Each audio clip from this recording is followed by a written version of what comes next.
주고 있습니다. 사울에게 있어서 가장 중요한 것은 자신의 권력을 유지하는 것이었습니다. 자신의 권력을 유지하기 위해서 그에게 가장 위협적인 존재는 다윗이었습니다. 다윗을 제거하는 것이야말로 권력 유지를 위해서는 반드시 필요했던 것입니다. 문제는 그의 아들 요나단입니다. 요나단은 효자죠. 건국 초기부터 아버지를 도와서 나라를 지키고 또 블레셋의 침략으로부터 나라를 지켜온 사람이 바로 그의 아들 요나단이었습니다. 그런데 이 요나단이 다윗을 자기 생명처럼 사랑했고 사울도 이 사실을 잘 알고 있었습니다. 요나단은 아버지를 신뢰했죠. 사울도 아들을 실망시키지 않으려고 했습니다.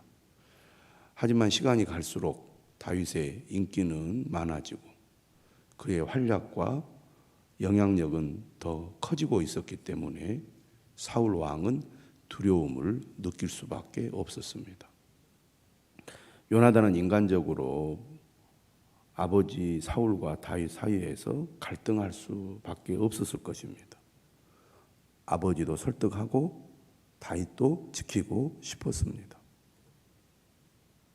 하지만 대세는 다윗에게 기울어지고 있었기 때문에 사울은 다윗을 죽여야만 하는 입장이 된 것이죠. 요나단은 아버지의 그런 속마음을 처음에는 잘 알지 못했습니다. 또 인정하려고 하지도 않았죠. 그러나 결국 아버지의 본심을 알게 됩니다. 그만큼 권력욕이 무서운 것이죠. 사울 왕이 처음 왕이 될 때만 하더라도 그는 겸손한 사람이었고 그리고 하나님의 뜻을 따라서 왕권을 행사하려고 했습니다. 하지만 권력을 쥐고 난 다음에 그의 생각과 태도는 달라지고 말았죠. 사울은 이스라엘을 위해 하나님이 선택한 왕이었고 하나님의 선한 도구로 선택을 받았지만 결국 하나님께 불순종함으로 버림받고 말았습니다. 그러한 사울에게 유일한 관심은 자신의 권력 유지였죠. 하나님의 뜻은 관심 받게 되었습니다. 요나단은 믿음의 사람입니다. 그는 하나님의 뜻을 따라서 이스라엘 백성들이 잘 되기를 바랐고 또 그것을 위해서 그는 매우 헌신적으로 나라를 위하여 블레셋과 싸웠습니다. 다윗을 사랑한 것도 다윗의 믿음과 또 다윗이 하나님이 함께하는 사람이라는 것을 알았기 때문이죠. 이스라엘 백성을 위해서 희생하고 사울 왕을 위해서 희생하는 다윗을 보면서 요나단은 자신의 생각과 다윗의 생각이 하나라는 것을 알았고 그래서 자기 생명처럼 사랑했습니다.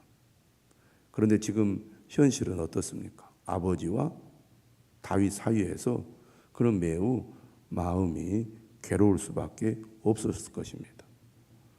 효자로서 아버지를 버릴 수도 없고 또 자신이 생명처럼 여기는 다윗을 버릴 수도 없었던 것이죠. 하지만 요나단은 이 매우 위급한 상황에서 분명한 원칙 또 우선순위를 정해야 했습니다. 그는 왕의 아들로서 자신이 왕이 될 수 있다는 것을 잘 알고 있었을 것입니다. 그렇지만 그보다 더 중요한 것은 바로 하나님의 뜻과 계획이죠. 이스라엘 민족은 하나님의 언약의 백성이고 하나님의 언약의 백성으로서 이스라엘은 반드시 하나님의 뜻을 따라 살아야 하는 민족임을 요나단은 잘 알고 있었을 것입니다. 하나님의 뜻이 어디에 있느냐? 하나님의 계획은 무엇이냐? 요나단은 생각했을 것입니다. 아버지가 죽이려는 다윗은 아버지에게는 위협적인 존재일지 몰라도 하나님은 다윗을 선택하시고 다윗을 하나님의 도구로 이스라엘 민족을 위해 꼭 필요한 사람으로 하나님이 선택하셨다는 것을 요나단은 잘 알고 있었습니다. 그러한 요나단을 보호하는 것이 하나님의 뜻이고 그를 안전하게 도피시키는 것이 하나님의 뜻임을 요나단은 잘 알고 있었기 때문에 다윗을 죽이려는 사울로부터 자기 생명처럼 사랑하는 다윗을 보호하고 안전하게 도피시키는 것이 옳다고 그는 판단을 한 것이죠. 요나단은 선택해야 합니다. 아버지를 선택할 것인가? 또 아버지를 따라 자신이 왕이 되는 길을 선택할 것인가? 아니면 하나님을 선택할 것인가? 하나님의 뜻을 선택할 것인가? 그것은 오늘 우리에게도 마찬가지죠. 현실적인 문제, 또 나와 이해관계가 있는 문제 앞에서 우리는 그것을 더 중요하게 여기고 우선순위로 선택할 것인가? 아니면 하나님을 믿는 믿음의 길, 또 하나님의 뜻을 따르는 순종의 길을 선택할 것인가?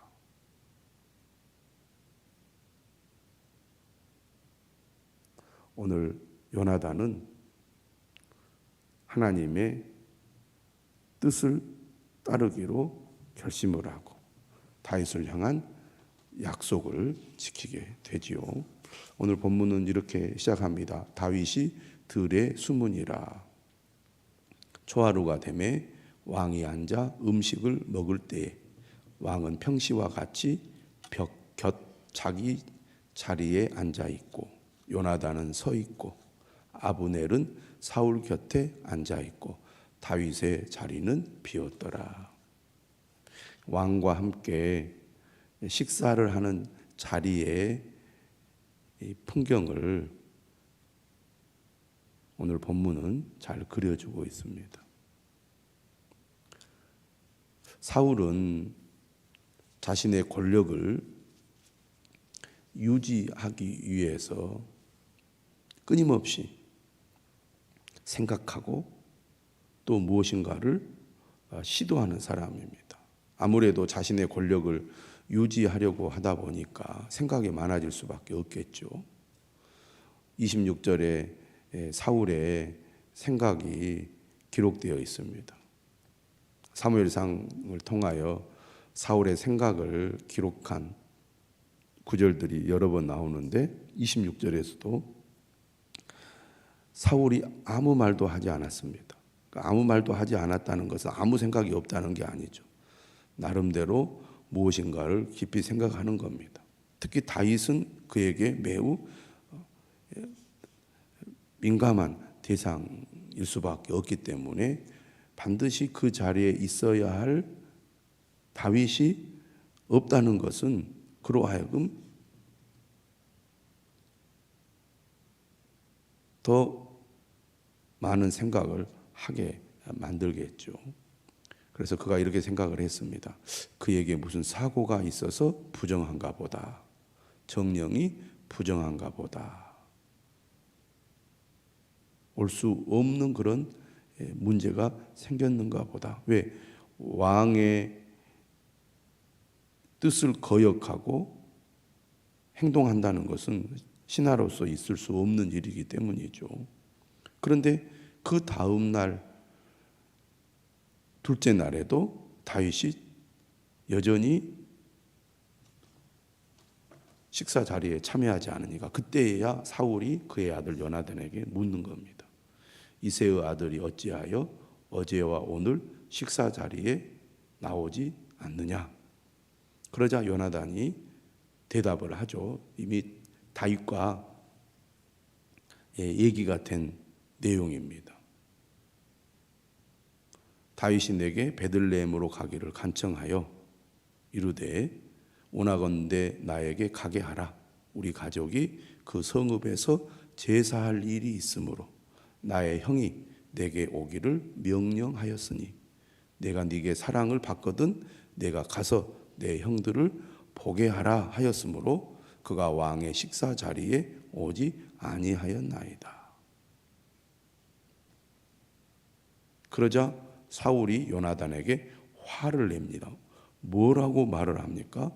폐역무도한 계집의 소생아. 자기 아들을 위하여 이렇게 입에 담아서는 안 될 말을 내뱉고 말았습니다. 네가 이새의 아들을 택한 것이 네 수치와 네 어미의 벌거벗은 수치됨을 내가 어찌 알지 못하랴. 한마디로 말하면 사울은 지금 이성을 잃어버린 겁니다. 자기를 이어서 왕위에 오를 요나단, 자기를 위해서 목숨을 걸고 블레셋과 싸운 아들 아닙니까? 그가 가장 신뢰하고 의지할 대상이기도 한데 자신의 뜻을 어기고 다윗을 철저하게 보호하는 그 아들을 향하여 그는 분노를 터뜨리고 말았습니다. 다윗이 너무나 사울에게는 두려운 대상이었기 때문에 그를 없애야 되는데 그의 아들이 이런 식으로 다윗을 보호하고 또 아버지의 명령을 어기는 것을 오히려 돕는 일을 하니까 아들도 눈에 이제 뵈지 않는 그런 모습을 지금 보이고 있는 겁니다. 사울 왕은 두려움 가운데서 오직 자기의 왕권만 지키려는 생각으로 가득 차 있었기 때문에 그것을 반대하거나 방해하거나 회방하는 자가 있다면 그의 아들조차도 용납이 되지 않은 겁니다. 31절에 얘기하죠. 이새의 아들이 땅에 사는 동안은 너와 네 나라가 든든히 서지 못하리라. 사울은 이 사실을 너무나 잘 알고 있었습니다. 요나단은 몰랐을까요? 요나단도 당연히 알고 있었습니다. 사울은 자신이 왕이 된 것이 하나님으로 인한 것이고 왕이 된 목적도 하나님의 뜻을 이루기 위하여 왕이 된 것인데 그 목적은 잊어버리고 오직 자신의 왕권을 지키는 것에만 관심이 있었기 때문에 그것을 방해하는 존재는 그 누구도 용납을 할 수 없었던 것이죠. 그래서 노골적으로 이제는 또 분노에 차서 그의 아들에게 자신의 본심을 드러내고 만 거죠. 일말 아버지에 대한 신뢰가 있었던 요나단도 드디어 아버지의 마음의 생각을 알게 된 겁니다. 이 권력에 대한 이 욕망이 얼마나 무서운가를 요나단도 뼈저리게 느꼈을 것입니다. 그런즉 이제 사람을 보내어 그를 내게로 끌어오라. 그는 죽어야 할 자이니라. 요나단은 아버지한테 이제 항변을 하죠. 그가 죽을 일이 무엇이니까? 무엇을 행하였나이까? 그러니까 사울이 어떻게 하죠? 요나단에게 단창을 던져 죽이려 했습니다. 다윗을 죽이려 했던 행동을 사울에게도 요나단에게도 똑같이 하고 있습니다. 그러니까 사울은 자신을 대적하려고 하는 그 어떤 존재도 용납이 안 되는 겁니다. 아들까지도 죽이래. 우리가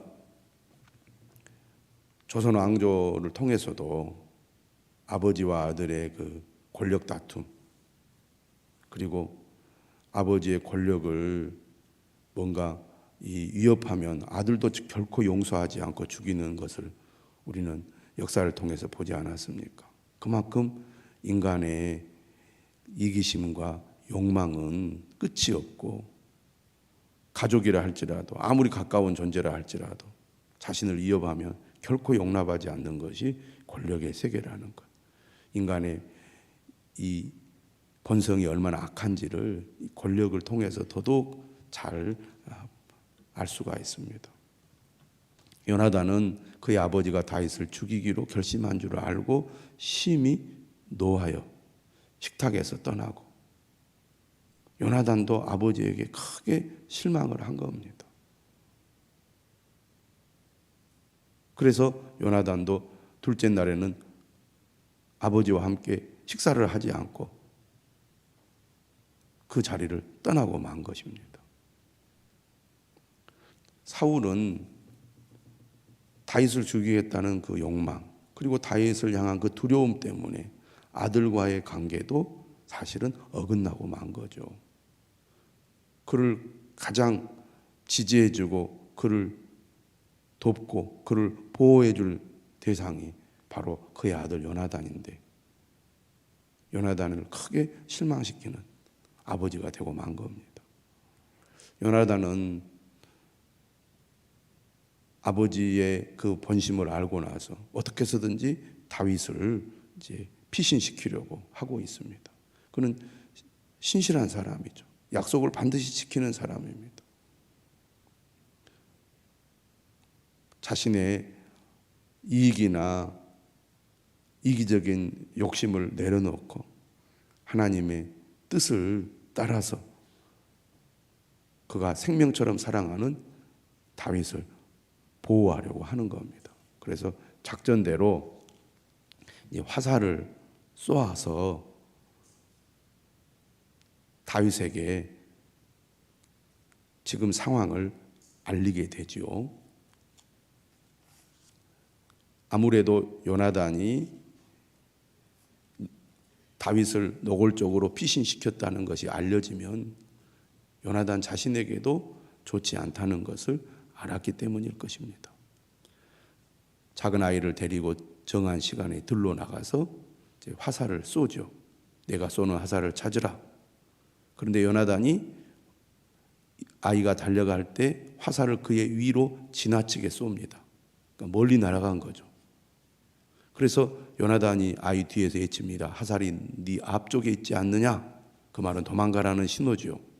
지체 말고 빨리 다름질하라. 아이에게 말하지만 숨어있는 다윗에게 향한 얘기입니다. 요나단의 아이가 화살을 주워가지고 왔을 때 그 아이는 아무것도 알지 못했습니다. 그 화살을 줍는 그 아이에게도 요나단이 다윗과 몰래 세운 그 계획을 알리지 않은 것이죠. 비밀히 이 작전을 세웠던 것입니다. 그리고 요나단은 그의 무기를 아기에게 주며 이것을 가지고 성읍으로 가라고 이야기를 했습니다. 이때 다윗이 바위 남쪽에서 일어나서 땅에 엎드려 3번 절한 후에 서로 입맞추고 같이 울었죠. 다윗이 더 심하게 울었다고 오늘 본문은 기록합니다. 요나단이 다윗에게 말합니다. 평안히 가라. 우리 두 사람이 여호와의 이름으로 맹세하여 이르기를 여호와께서 영원히 너와 나 사이에 계시고 내 자손과 네 자손 사이에 계시리라. 하나님을 신뢰하는 요나단이 다윗이야말로 하나님이 세운 사람이란 것을 알고 다윗과의 약속을 신실하게 지켜서 다윗을 안전하게 도피를 시키는 것이죠. 오늘 우리는 이 요나단의 믿음 그리고 요나단의 그 약속을 지키는 그 신실함을 배워야 할 것입니다. 우리는 삶의 우선순위를 어디에 두고 있습니까? 또 우리는 신실한 사람으로 얼마나 믿음의 사람과 신실한 관계를 맺고 있습니까? 요나단을 통해 그 믿음과 또 믿음의 사람들과의 신실한 관계를 돌아보는 이 아침이 되시기를 주님의 이름으로 축원합니다.